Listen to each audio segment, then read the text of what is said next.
Halo, perkenalkan, nama saya Nuya Gista. Izinkan saya untuk menjawab beberapa pertanyaan berikut. Pertanyaan yang pertama yaitu bagaimana teknologi mempengaruhi sikap kewarganegaraan saat ini? Apakah membuat lebih peduli atau justru abai terhadap isu global? Jawabannya adalah teknologi memiliki dua dampak terhadap sikap kewarganegaraan.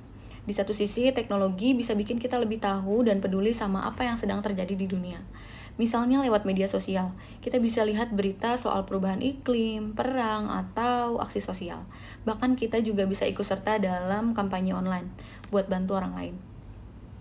Tapi di sisi lain, teknologi juga bisa bikin kita cuek. Kadang karena terlalu banyak informasi yang masuk, kita malah jadi bingung buat nyaring informasi tersebut.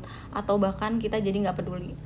Ada juga yang cuma fokus ke konten hiburan, drama artis, atau hal-hal receh, sampai lupa isu-isu penting. Jadi sebenarnya tergantung kitanya.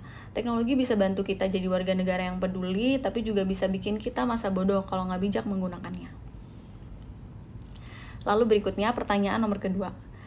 Sikap apa saja yang penting dimiliki oleh warga negara dalam menghadapi isu-isu global seperti perubahan iklim, konflik antar negara, atau disinformasi digital? Kita semua punya peran penting dalam menghadapi isu-isu global yang semakin nyata. Di tengah perubahan iklim, konflik antar negara, maraknya disinformasi digital. Kita sebagai warga negara harus punya sikap yang kuat. Pertama, kita perlu peduli. Jangan cuek terhadap masalah yang terjadi di sekitar kita maupun di negara lain. Karena dampaknya bisa dirasakan oleh semua orang. Kita juga harus kritis, jangan langsung percaya pada semua informasi yang kita lihat di internet. Cari tahu sumbernya, cek fakta, dan jangan mudah terpancing emosi. Terbuka terhadap perbedaan juga penting. Dunia ini beragam, dan dengan saling memahami, kita bisa membangun kerjasama yang lebih baik. Sikap bertanggung jawab harus selalu kita pegang. Mulai dari menjaga lingkungan, tidak menyebarkan berita bohong, hingga memilih kata-kata yang baik saat berdiskusi. Dan yang terakhir, kita harus aktif. Jangan hanya diam. Ikutilah gerakan-gerakan kampanye atau kegiatan sosial yang membawa dampak positif. Dengan begitu, kita bukan hanya menjadi penonton, tapi juga bagian dari solusi bagi dunia. Berikutnya adalah pertanyaan nomor ketiga, yaitu bagaimana peran generasi muda termasuk dirimu dalam menjaga nilai-nilai kemanusiaan dan solidaritas lintas negara.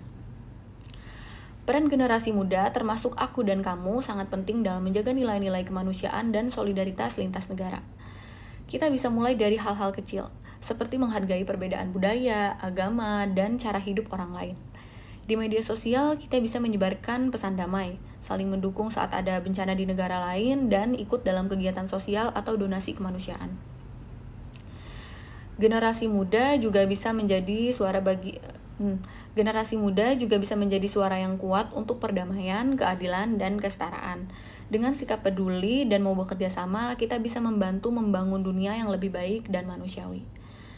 Sekian dari saya, terima kasih.